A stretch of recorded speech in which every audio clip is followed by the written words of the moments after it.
NFL Network insider and reporter Tom Pelissero is nice enough to join us today. Tom, okay, let's start with my hype. And I know I'm overboard here, but there is something fun, Tom, when you see a young quarterback. And, you know, Brock Purdy's story, we've had these Dak Prescott, and all of a sudden you're like, we got to start quarterback. Now, I don't think Aidan O'Connell's that, but you're smiling. He's something. He's something, right? There's no question. I go back to, Colin, the work that I do before the draft every year, talking to coaches and scouts around the NFL about all the top quarterbacks and the pluses, the minuses on everybody. With Aidan O'Connell, he did have a lot of fans within the league because he's got a good enough arm. He's good in terms of accuracy. He has a good feel for the passing game. He's got good feet, too. The only thing that he really couldn't do was move. You know, the mobility was the biggest question. He's a classic NFL pocket passer. Well, who does that sound like the profile on? Another guy who went later on in the draft, Tom Brady. I'm not saying Aidan O'Connell is Tom Brady, but of course, that's Josh McDaniels' foundation going back to New England. He worked with Tom Brady for a long time. You see some similar traits in terms of how he plays within the rhythm. He plays, knows where the football needs to go. He can move well enough. No, he's never going to take off and run on you, but his mobility within the pocket, he's got a pretty good feel for it. So, Absolutely, this is going to be one of those fun stories to keep an eye on. He's not going to beat out Jimmy Garoppolo in this camp, but somewhere down the line here, we could be talking about Aidan O'Connell being something. So I watched Russell Wilson, and my thing I've been on all year is he's not washed. You can't go from 100 quarterback ratings to can't play in the league unless you had a debilitating injury.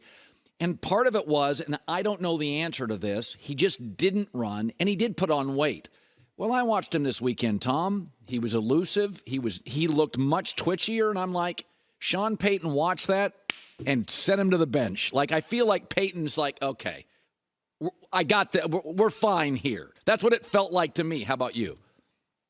The weight was a significant thing last year that probably didn't get talked about enough because for whatever reason, Russell Wilson came in a lot heavier than he'd been in the past. The other part that we don't talk about, no, he didn't have a debilitating injury. He had a bunch of injuries last season. He had a lat strain at one point. I want to say he had a calf. He had something else that popped up at midseason. And then just a flat-out uncomfortability in Nathaniel Hackett's offense. I think all those things really made Russ not look like the player that we've seen in the past. Now, my biggest point of curiosity, and we really won't know this until we get into regular season games, is can Russell Wilson now play the position the way that Sean Payton wants the position played? You think about what Payton did in New Orleans for a long time with Drew Brees. It's, I'm going to scheme guys open. I'm going to have a guy open on this play. Just get it out on time to the right player.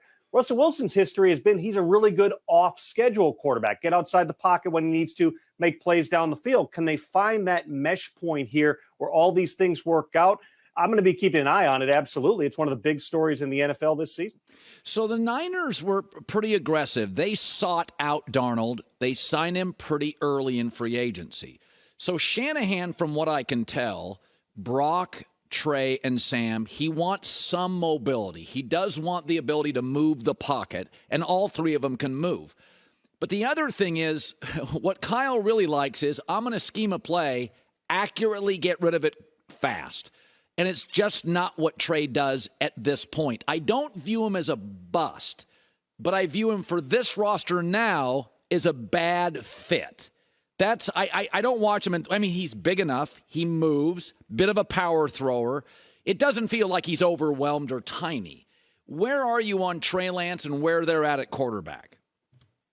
Trey Lance was always a projection going back to when he was coming out of college because he just hadn't started that many games. He ran a pro-style offense, but it was a really run-heavy type of an offense and in a league where they were physically overmatching everybody that they went up against. He hasn't started a lot of football games. He had the COVID year where he had one start. Then obviously he's had injuries since he got to San Francisco here. I don't know that we really have a full understanding right now of what Trey Lance is going to be. But if you're Kyle Shanahan and you feel like the rest of your roster can win a Super Bowl right now, you frankly don't have a lot of time to be trying to work through some of those basic growing pains with a young quarterback. Now, Brock Purdy stepped in, the last pick in the draft, came out of Iowa State, where, again, he had some foundation in the type of offense that he's playing in the NFL. He came out and played really well out of the gate. So he's QB1 going into this thing. There's not really a true competition here. They did sign Sam Darnold early on in the offseason because they didn't know at that point. Purdy, I think, had just had surgery or was about to have surgery.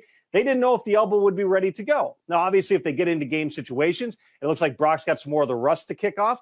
then we'll see exactly what happens here. But when we talk about Trey Lance too, and everyone wants to say, when's he going to get traded? The 49ers have to move on. If you gave up the amount of draft capital that the 49ers did to go up and get Trey Lance, right now you are selling at the absolute basement if you move on from Trey Lance. And on a team that, Colin, if anybody in the NFL knows you might need 3 quarterbacks to get through a season, it's going to be San Francisco. There's 2 things that will help a young quarterback, I think, more than any. If you have a smart, young, progressive offensive coach, somebody that puts their arms around you. Some of these defensive coaches, Brian Flores couldn't get along with Tua, Zimmer and Kirk Cousins. There is value to a young offensive coach. Generationally, we're close in age. McVay, Goff, I'm going to put my arms around you. So Matt LaFleur provides that for Jordan Love. The second thing that matters, Mitch Trubisky in this division won it when he had Matt Nagy, and that was a decent Bears O-line. PFF had it at 11 by the end of the year. Well, Green Bay hasn't given up a pressure in 18 dropbacks. So I'm looking at Jordan Love, and I'm like, I don't know if I love him. Smart young offensive coach, going to have plenty of time to throw. I mean, it's set up for him to work. The question is, Tom, at what level? What do you expect? Like, what is working here? I would tell you this when it comes to Jordan Love, and I went through Packers camp in the second week that they were in training camp. And after watching Aaron Rodgers on that same practice field for, basically I covered him for 16 years. He was there for 18 years. But Rodgers might be the greatest practice player I've ever seen because he can make every throw from every arm slot, every body position, and it's just this little motion, and he flicks it out there, and he can put it on a dime.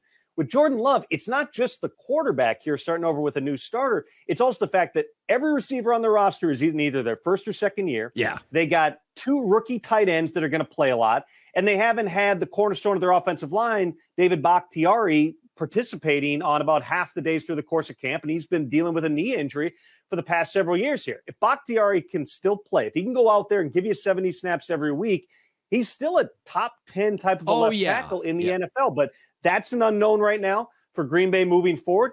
Everything else, they've done a good job. I think Matt LaFleur has going all the way back to March of setting the expectations at a certain level for Jordan Love. Listen, when Aaron Rodgers took over in 2008, they went 6-10. Yeah. He showed enough that they extended him during the season. But even that group, they were bringing everybody off of an NFC Championship game appearance in 2007. With Jordan Love, you're in a little bit more of a transition. You're really young at the offensive skill spots. You know that Jordan Love's got everything in terms of the makeup. He can throw it. He can move when he needs to. He's not a running quarterback, but you saw him get out and scramble a little bit last week. They don't know where the ceiling is at this point, but after 3 years watching him every day in practice, certainly they are hopeful, if not optimistic, that Jordan Love is going to step in and show immediately that he could be an NFL starter. Finally, Tom Pelissero, for our radio audience joining us, he's doing a great job here and has for years, is that I thought it was a little hyperbolic. The media, the running backs, they're not getting paid. And my takeaway is, listen, folks, it's called analytics. I watched basketball where power forwards went from valuable to you couldn't have them on the floor in 3-year periods. Like running backs now, second contracts, the analytics show you they're not ideal. But I did say, there are moments, Josh Jacobs is one of these, where I'm like, they're not great at quarterback. Most of their talent's on offense. They have to outscore people. He's great. There was a moment a couple of weeks ago I thought he was holding out. What's going on with that? Because I kind of feel like I watch them and I think they got some offensive pieces here. They got to get him back in camp. Where are the Raiders on Jacobs? Right now, I mean, there have been discussions certainly recently between Josh Jacobs' agent and the Raiders, but at this point, there's nothing imminent in terms of him turning up for camp. Now, you go back to how the Saquon Barkley situation played out. He ended up signing before the start of camp because obviously Barkley knew that he was always going to show up. He thought that gave him the best opportunity to come back and have a really good season and hit the market or potentially get tagged the second time come next March. And he came back for about $900,000 in incentives. I think that the Raiders ultimately would go into that type of a neighborhood to try to get Josh Jacobs back. I don't know. This is just my opinion, but I don't know that Josh Jacobs is willing to come back if that's the type of setup that he would have on a new contract. Now, there could be other things that the Raiders could do. They could, for instance, say, we're not going to tag you in 2024. That would move the needle a lot more I believe, for Josh Jacobs. But right now, you're right. He's a really important piece. The league's leading rusher, played through all sorts of injuries last season on a Raiders team that, listen, for whatever you look at their record was last year, they've still got Devontae Adams. They've still got Max Crosby on defense. They've still got some dudes on that team. You're in a really tough division with the Chiefs and then the Chargers on the come up right now. We'll see what happens with Sean Payton in Denver, but you would think you would need your horse in camp here. I would anticipate this ramps up here over the next week or two, but I'm not willing, Colin, right now to sit here and say that Josh Jacobs is definitely back with this team, much less on the field when it comes to that opener in week 1. Yeah, they've looked so good in their first 2 preseason games. I can guess in that locker room, guys are like, just get him back here. Interesting year for the Vegas Raiders. Tom, absolute pleasure having you on. Love to do it again, and thank you. Great work at the NFL Network. He's an insider, a reporter, does draft stuff all year round. Appreciate it, man. Thanks, Colin. You got it. You bet. Yeah. I still contend if you're great at running back, if you're great at anything, you'll get paid. I don't like holdouts. I don't care if you're a singer or running back. If you have a great skill, don't hold out. Show the world. Somebody's going to look and go, we need that guy. I don't think you do there's no value. If you can sing, sing. Shower, car, stage, sing. Let people see the talent. Somebody will go, okay, we've got to get him. Josh Jacobs is too good not to play. We said that about Saquon Barkley. Dude, you're great. Go be great at what you're great at, and that people will eventually go, okay, this league is crazy. All you have to do is go on a 2-game losing streak, and every GM and coach is looking at their mortgage, and their kids are in private school going, let's go get him. I've seen average running back. Remember the Trent Richardson deal? I've seen guys, running backs, all of a sudden get hot in the market. You're like, what are you doing? I don't know. A singer, it doesn't have the risk of going out and blowing out a knee, in 6 plays, and then your future is mortgaged. Like, I kind of want to side with Josh Jacobs here, don't you? And just in a little bit, don't you want to see some of these running backs win a round or two? Well, first of all, they've won for years. And I don't care about the past. I only care about right now. Past is irrelevant. Let's not bring that up. Josh Jacobs right now is saying, I go out and grind for you guys. You give me 300 carries on a crap team. Yeah, and he's played hurt. He's been great. No, I think some of these running backs I'm going to pay for. Not all of them, not many of them. But like Saquon Barkley, in the end, he really is their offense.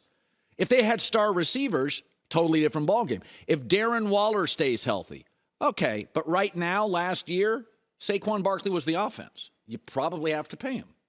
Hi, everybody. Thanks for watching. Subscribe here to get the latest from the show.